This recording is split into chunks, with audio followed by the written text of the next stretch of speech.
Hey all you wonderful humans, this is Coach Lauren from the Human Form and welcome to my garage.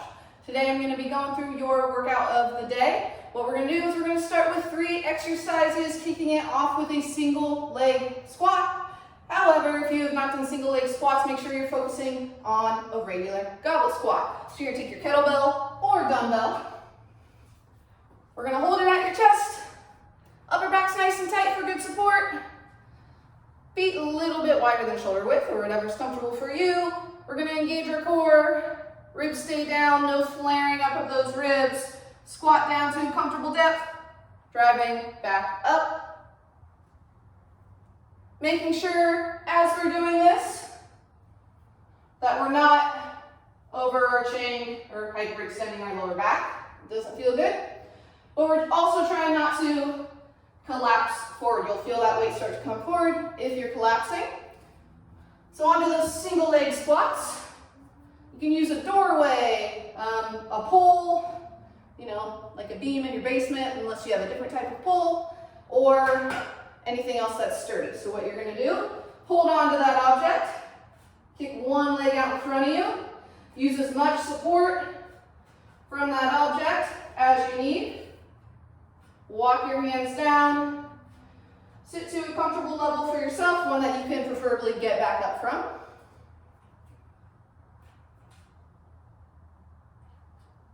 More difficulty, just use a little bit of less assistance from the pole. You're going to do 12 to 15 goblet squats if you're opting for those, 8 to 10 single leg squats. Next exercise, we're going to be getting some pull downs in.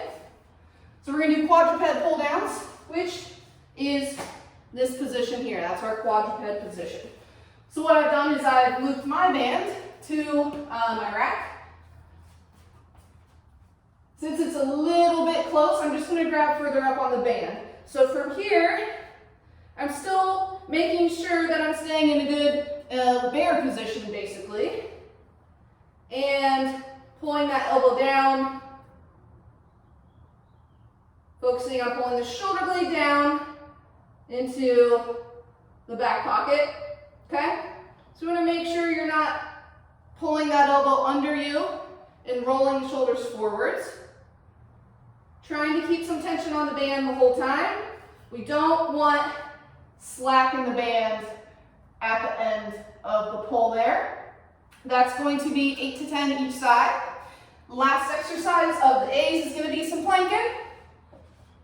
First variation is just going to be our regular planks, elbows, hands, toes, knees, whatever you have been working on. So if you're just planking, we're going to hold 30 to 45 seconds, our plank checklist.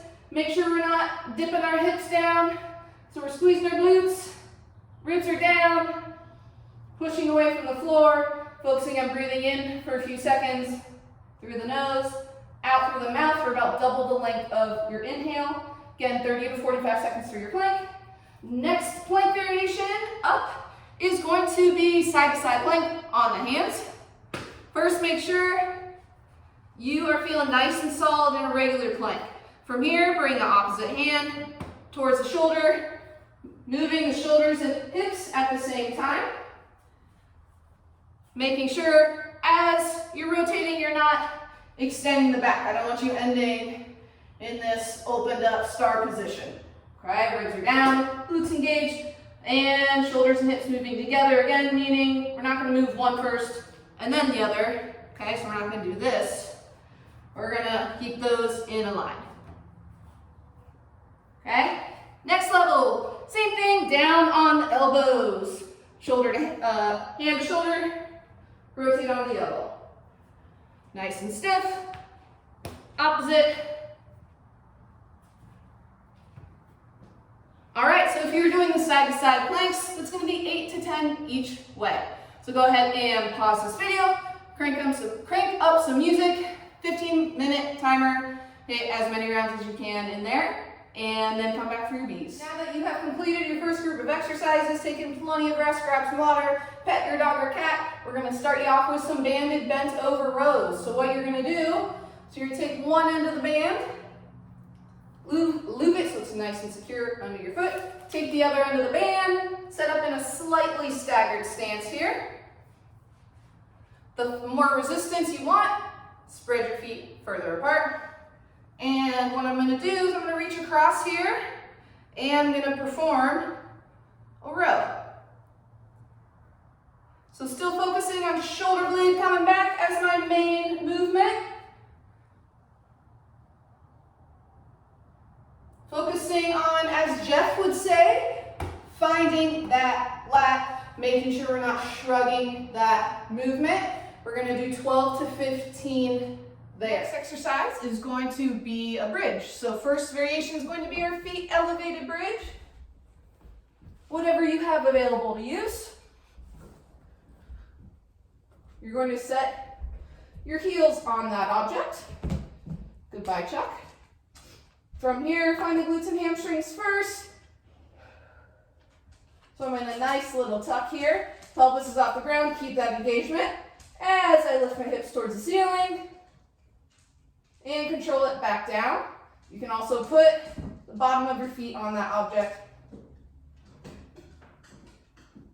Here, upper back stays on the floor. Glutes and hammies are definitely feeling it. Back down, that's going to be 15 to 20. All right, next two levels are going to be a back elevated bridge with load and a 20-second hold. You cannot blame me for this. So first you'll set up whatever weight you're going to use. So for me, I'm going to show you with the kettlebell. Make sure that's nice and close.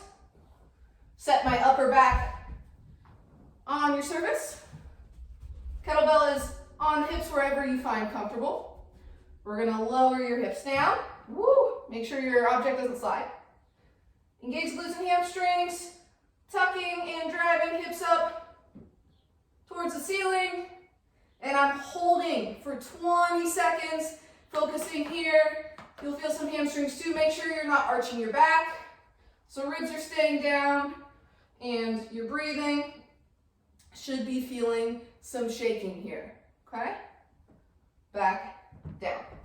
Last exercise before your finisher is going to be tricep extensions on the wall. So how you're going to do that is you're going to start with your hands in front of you on the wall. Start at about shoulder height. Make sure you stay in a good plank position so we're not dipping down like this, just like push-ups. The only thing bending or only joint really changing is your elbows. So you're going to let your elbows bend till your forearms hit the wall or close to it. Drive your hands into the wall, push yourself back up. You're going to definitely feel this in the lower part of your triceps here. For more difficulty, you're just going to walk your hands down a little bit more. So we're here, lowering, pushing away. Remember, for more difficulty, you can always just slow down the tempo. 12 to 15 reps there. All right, so I'm just throwing all different environments out at you today for this workout, but here's what your finisher is gonna be. It's a little bit different than you've done in the past. We're gonna mix it up a little bit. It's going to be a ladder up and down with 3 exercises. So what that means is you're going to do 1 rep of each, then 2 reps, then 3 reps, 4 reps, and so on, and then you're gonna go back down. So you're gonna set a timer for 5 to 7 minutes, okay? First exercise is going to be a squat. So you're gonna do 1 squat, then you're going to do 1 mountain climber each leg, then you're going to do 1 3-point row each arm. Then 2 squats, 2 mountain climbers, and 2 3-point rows each arm. Then 3 and 4 and so on. Now keep an eye on your timer. So if you have your timer set for 5 minutes, you're going to keep laddering up in reps till you hit 2.5. So halfway, then you're going to go back down. So if you ended at 5 reps each arm or each exercise, then next round you go to 4 reps, then 3 reps, 2 reps, and 1 rep. Okay? So we have squats, mountain climbers, and 3-point rows.